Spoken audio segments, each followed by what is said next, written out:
老教授個陽台擺咗2盆花，嗰啲係冇啱啱接手呢個後段班嗰陣種落嚟，其中一盆係迎春花，一到春天就急不及待嘅開花，成枝都係金黃色，好似班入邊嘅反應快、好搶眼嘅優等生，贏晒所有經過學生嘅讚賞。而另一盆就成日都淨係得幾片暗綠色、厚重嘅葉，好似一個唔合群嘅怪人咁沉悶。呢盆唔開花嘅植物令老教授喺班入邊坐喺最後一排嘅阿成。阿成唔多出聲，反應又慢半拍，上堂問問題嗰陣成日都低住頭。喺其他老師眼中，阿成就好似泥盤咁用，咁綠葉淨係霸住個位，但係一啲回報都冇。有一日，有幾個幫教授打掃辦公室嘅學生開玩笑嚟講：老師，呢盆綠葉你養咗成年，連個花苞都冇，肯定壞咗啦，不如丟咗佢，騰翻個位啦。老教授推下眼鏡，輕輕咁摸住嗰啲厚葉，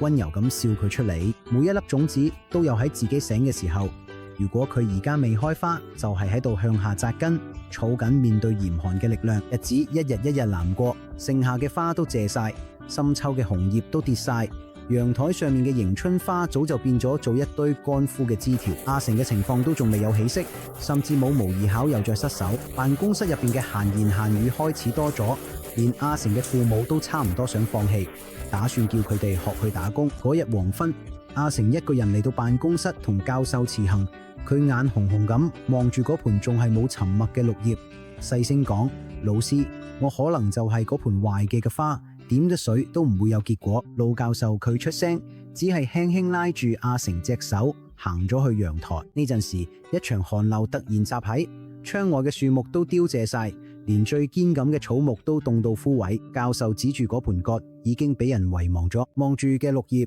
阿成驚訝咁發現嗰盆割幾片粗糙嘅葉之間，唔知幾時竟然生咗幾粒好似珍珠咁細粒、晶瑩剔透嘅花苞。遞低嘅老教授輕聲講：當所有花喺春天爭妍鬥麗嘅時候，佢選擇去沉默；但係呢個連生命都覺得畏縮嘅時候，到咗寒冬，佢先至要開始佢哋表演。幾日之後，寒風刺骨，嗰盆植物終於開花，原來係臘梅。佢嘅迎春花嘅繽紛奪目，但就有一種冷冽又高雅嘅清香，穿透嘅寒風飄滿成層教學樓。學生們紛紛停低腳步，驚訝呢盆本來以為係廢物嘅植物，竟然可以喺絕境之中開出嘅動人嘅花。阿成企喺花前，聞住嗰陣滲入心脾嘅香氣，終於忍唔住流嘅眼淚。佢終於明白，佢唔係蠢，佢只係屬於冬天嘅孩子。老教授遞咗杯熱茶俾佢，語重心長咁講：阿成，作為教育者嘅勇氣，就係當全世界都笑你呢盆綠葉開唔到花嘅時候，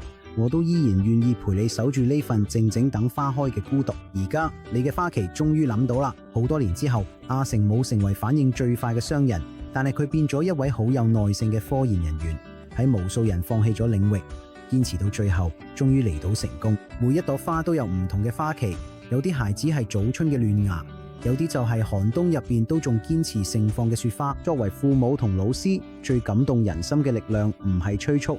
而係嗰份我明白你，冇等待，唔好喺春天就對臘梅失望，因為佢想俾你嘅係成個冬天嘅芬芳。